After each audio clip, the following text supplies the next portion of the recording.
Hello বন্ধুরা, পোষণ টেকার আবার নতুন ভার্সান আপডেট এসে গেল 24.1। আমরা যে 23.9 যে ভার্সানে যে সমস্যাগুলি ছিল তার এই ভার্সানে তার সেই সমস্যার সমাধানগুলি করা হয়েছে। দেখে নেব কী কী ভার্সান হলো। তাহলে প্রথমে প্লে স্টোরে গিয়ে আপনি পোষণ টেকার অ্যাপটিকে আপডেট করবেন। দেখুন কী কী আপডেট হলো। হোয়াটস নিউ, একে হচ্ছে added functionality to recapture the FRS image for improved fixability during verification। যে যাচাইকরণের যে ক্যাপচারের যে যাচাইকরণের সময় নমনীয়তা করার জন্য ছবিটি পুনরায় তোলার ফিচার্স যুক্ত করা হয়েছে। আগে যে এই ছবিটি তুলতে গেলে বা কোনো রকম যদি ভুল হতো বা ছবিটি ভালো না তোলা হতো, পরিষ্কার না হতো, সেক্ষেত্রে আবার এটি নতুন করে আবার তোলা যাবে, সেই অপশান চলে এসছে। সুতরাং ফেস ক্যাপচারের ক্ষেত্রে আর কোনো ঝামেলা রইল না।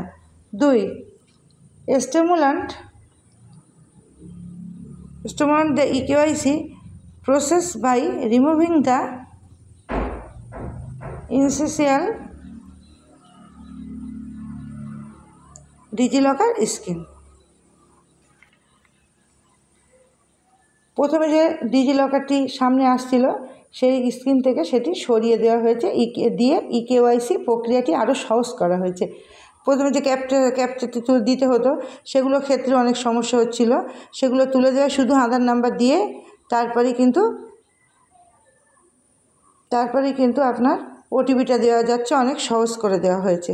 3, removed AWC status display for the app interface. Display থেকে যে অঙ্গনারী সেন্টারের যে স্ট্যাটাস ছিল সেটি কিন্তু রিমুভ করা হয়েছে। এই অ্যাপের এই ইন্টারফেস থেকে অঙ্গনারী সেন্টারের স্ট্যাটাসটি সরিয়ে দেওয়া হয়েছে। 4,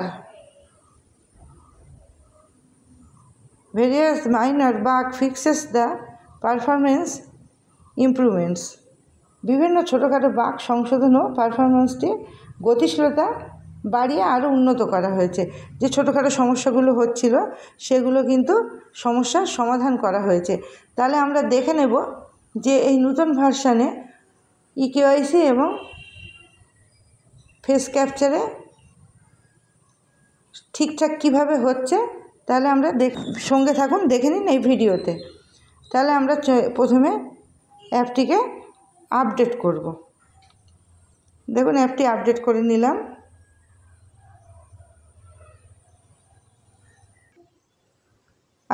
অ্যাপটিকে আপডেট করে নিয়ে আমরা ওপেন করলাম। ওপেন করে আমি চলে যাব বেনিফিশিয়ারিতে এবং সেখানে দেখে নেব যে কি সমস্যার সমাধান হলো।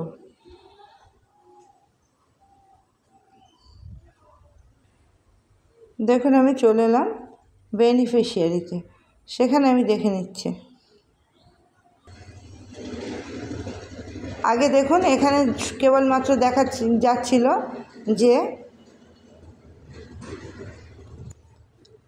দেখুন আগে এখানে কেবলমাত্র দেখা যাচ্ছিল যে আধার নাম্বার, ফোন নাম্বার এবং শিশুর EKYC, এবং এখন আবার দেখুন যে এই ভার্সানে কিন্তু ফেস ভেরিফিকেশান আপনারা দেখতে পাবেন। ফেস ভেরিফিকেশান দেখতে পাচ্ছেন, যেগুলো নতুন যুক্ত হয়েছে। দেখুন ফেস ভেরিফিকেশান দেখা যাচ্ছে, আগে কিন্তু এটা ছিল না, আগে শুধুমাত্র EKYCটা দেখা যাচ্ছিল। এই ভার্সানে কিন্তু এই নতুন ফেস ভেরিফিকেশানটা কিন্তু দেখা যাচ্ছে। সুতরাং তাহলে বুঝতেই পারছেন যে আপনার ভুল হলো কি ঠিক হলো কি, কাজটি ঠিকমতো আপনি করতে পারলেন কি না, এই অপশানে কিন্তু আপনি দেখতে পাচ্ছেন। তাহলে এখন সব সমস্যার সমাধান নিয়ে নতুন ভার্সান 24.1 চলে এসেছে। আপনারা এই ভার্সানে খুব সহজেই কাজ করতে পারবেন এবং সেই মতো কাজ করুন, কোনো সমস্যা নেই।